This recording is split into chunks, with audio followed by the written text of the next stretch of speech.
We've got the largest national park in New South Wales right at our door here. We've got the vineyards. We've got the sea not too far away. I mean, we're only an hour away from the coast. Sydney's, a couple of hours away. It's not like we're in the middle of nowhere, really. So it's the proximity of Bulga. We've got the mountains, we've got the beautiful Barrington Tops. Some beautiful areas around. Home to some of the finest landscapes Australia has to offer, residents here in the Hunter Valley can be forgiven for sometimes sounding like walking tourism boards. We live in the country and we expect to come out and see a beautiful starlight night, but now we see this orange glow. So we can't even enjoy our peace and serenity. The stress that goes along with this, day in, day out. Well, you wake up in the middle of the night, what are you thinking about? Rio Tinto. Rob McLaughlin has good reason to have Rio Tinto on his mind. The mining company's next development is heading Bulga's way. It's not what Rob and other residents ever expected to be dealing with. In 2003, a ministerial deed of agreement was signed by the New South Wales government and Rio Tinto, guaranteeing this would never happen. On the back of that ministerial agreement, that must have given you and a lot of other residents quite a bit of confidence. Absolutely, absolutely. I mean, we felt secure knowing that we had this ministerial deed of agreement, that the Saddle Ridge and the land between us and the mine would be left in perpetuity, according to that document. Now, in 2010, Rio Tinto made an application to mine that area that they'd promised not to mine. And of course, at that time, we then challenged that in the Land and Environment Court, and we were victorious. Well, of course, Rio Tinto, they went to the Appeals Court, the Supreme Court of Appeal in New South Wales, and that was thrown out. So we had 2 wins in the highest courts in New South Wales, and here we are fighting this mine extension. The New South Wales government then changed legislation which prioritised economic benefits over social and environmental impacts, meaning Rio Tinto's resubmission was finally approved, in disregard of the signed deed of agreement and 2 court victories for the town of Bulga.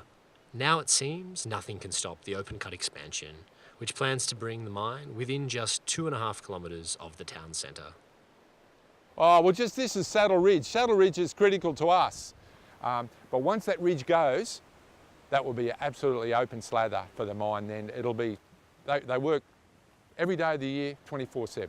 In a statement, Rio Tinto said, "The original deed was acknowledged by the Department of Planning and Environment as an early attempt at offsetting, and one that did not reflect current government policy. The Commission found that the benefits of mining outweigh the impacts and our applications are consistent with government policy, particularly in relation to biodiversity, noise and air quality." Residents say the extension will make the town unlivable.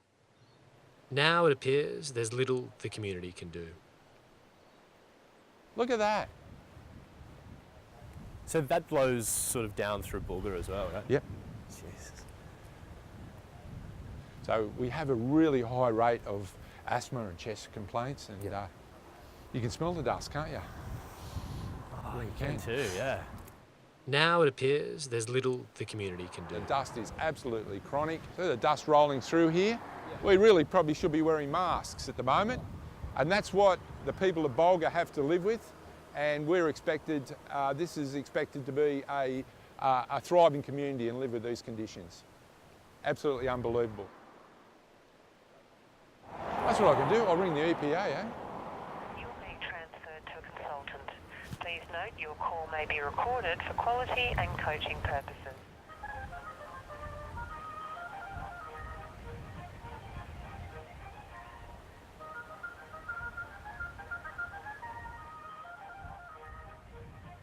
It's very hard to explain to them, hey, you can fight according to the rules and you can win, but at the end of the day, the legitimate system can take that justice away from you and deliver it straight to the opponent that you won against. It's a very complicated system. The New South Wales planning laws, maybe there needs to be some kind of ceiling to how many times you can apply for the same development again and again. And in this case, it took Rio Tinto 2 very concerted efforts. And on the second round, it was able to obtain its development consent. But residents say that despite having justice taken away from them, they're not going down without a fight. Oh, in the mornings we just go down there and sit or clean up, pick up the rubbish along the road while we watch for the blast. And if it goes off, well, under the law, we've got to be moved away. Rio Tinto doesn't have the power to do that, so the police have got to be called. And when the police come, we say yes, we'll leave the area. Yeah, the mine have closed the road, so I've just come and asked you guys to move on out of the exclusion zone. It takes a little bit longer. There is no reason why we can't go in there when they're going to blast and upset the apple cart. Well, we've just been up here noticing how bad the dust is from the mine. Okay, we'll go. We'll just get our cars and go. Yeah. Okay. Thanks, guys. The only thing that's open to us now is peaceful protest, and that's what we're doing. We're trying to be lawful, and but you know, our back's against the wall here. Now this car has been parked here for about 40 minutes. Look at that dust. Unbelievable. We're breathing that. The people of Bulga breathe this dust. That is what's going in our water. Asked to leave the exclusion zone so Rio can conduct blasting to expand the mine, we return to the vigil residents have set up between the town and the mine's edges. The vigil is something of a final stand for the town, where they gather each day and let the mine know they aren't going away. Yeah, I mean, it's been, and we've done that all ourselves, and with the help from people outside. But the Environmental Defenders Office has been absolutely fantastic. I mean, these people actually run football teams of barristers, and we have about two lawyers and a very good barrister. That's it, and we've beaten them twice, and that's when they've turned around and changed the law to suit themselves. So it's just madness. It really is. One of the young detectives said to me, "You do this every day, do you?" I said, well, if need be. Well, the vigil was set up after the memorial for the death of Wallaby Scrubs Road, and then it just went from there. They decided to set up an area here and protest about the road being closed, and then we decided we'd get signatures. The fact the mine and the government reneged on a deed of agreement left residents feeling betrayed. Everyone thinks you go to court and you hear an outcome and you abide by it. Whether it's against you or not, that's it. And here we've been to the highest courts in the state, and they got thrown out of court both times, and we won outstandingly on both times. The Land and Environment Court, Supreme Court of Appeal, and yet they can still come back. It's not right. It's just not right. Mining operations can generate noise and dust impacts, and we are working hard to ensure they are minimised and that we operate within noise and air quality limits. It would have been great. That was one of the reasons we bought out here, and a lot of people bought out here, knowing that they weren't going to come any further than Saddle Ridge. Once that's gone, and they come within 500 metres of the creek, which they propose to do in time, it'll be like living in hell. As the mine comes closer, it's bad enough as it is, 6 k's away, but once it starts to move forward and once it comes down over the ridge here, that means that we get dust and noise and light 24/7 every day of the year. So it will pretty much mean the end of life as we know it and the end of the community, pretty much.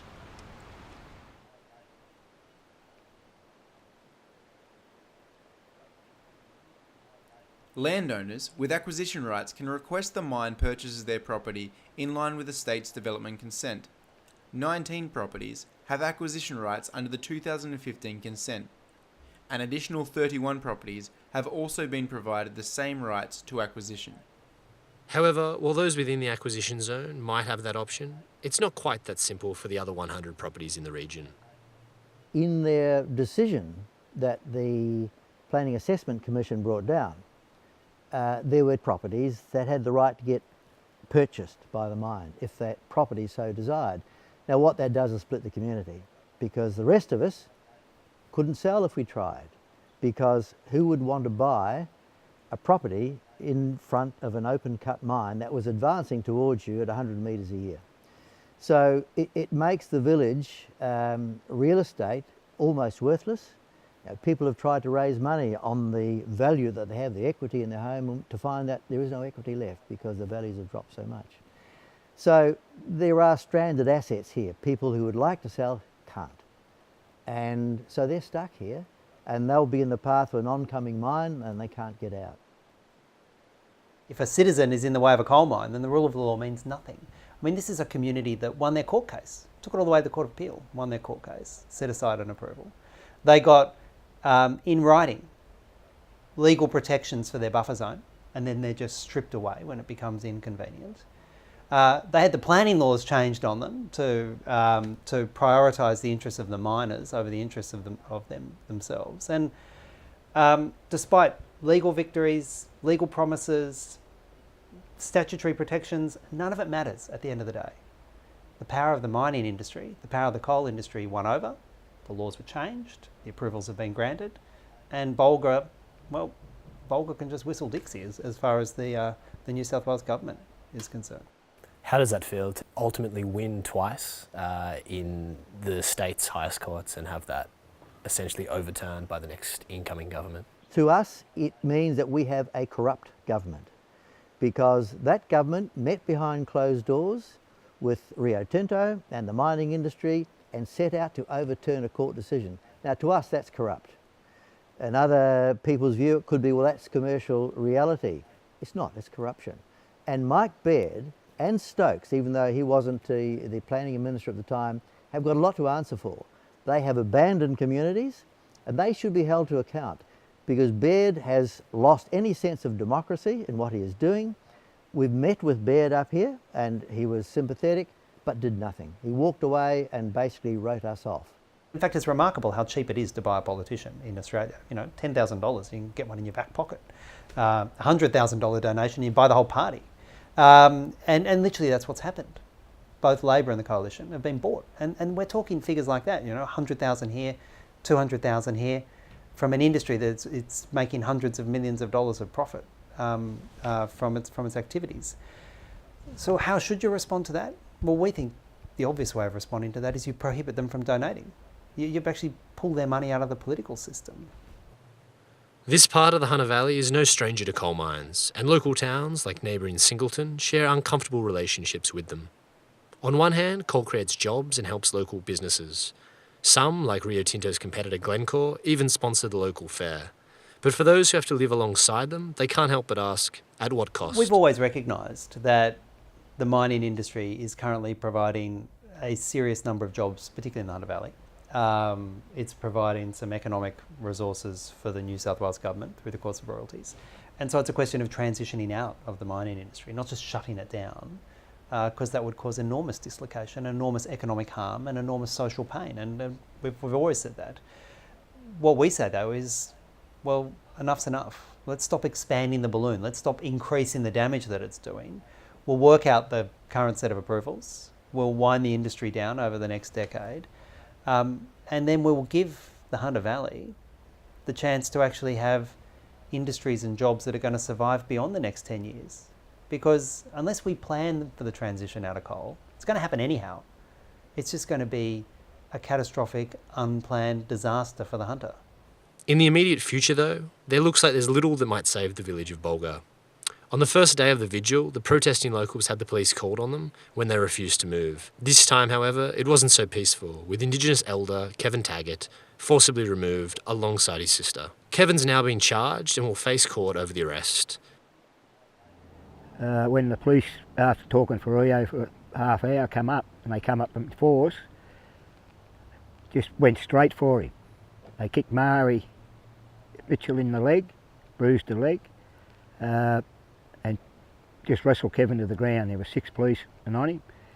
One police lady, trying to twist his leg until his boot come off. Of all the residents, perhaps it's him who has the most to lose. Well, Dad's been here all of his life, and his father and me. You know, I know everything around the bush and been all over it. My opinion is illegal for them to make me move. it was illegal for them to do what they done, so I just can't understand that. For obvious reasons, in the last few years, there has been a resurgence of, protest. We also expanded our laws under the Crimes Act that apply to interfering with a mine, to also interfering with a coal seam gas development. So very specific, targeted laws here.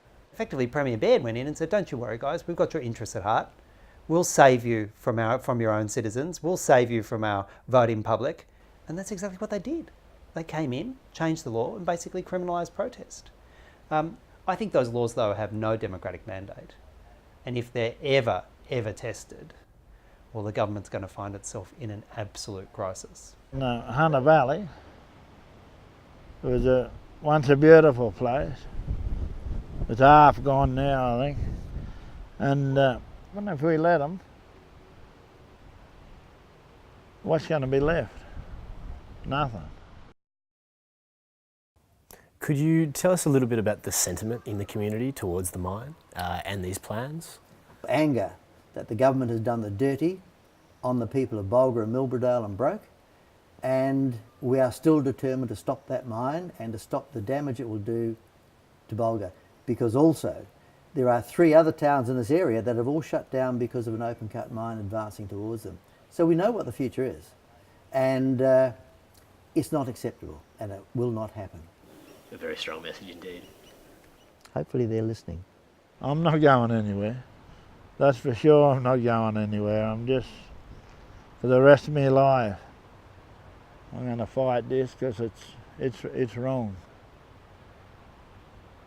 Standing out in the open, and any blind Charlie can see it's wrong. And I'm going to keep fighting.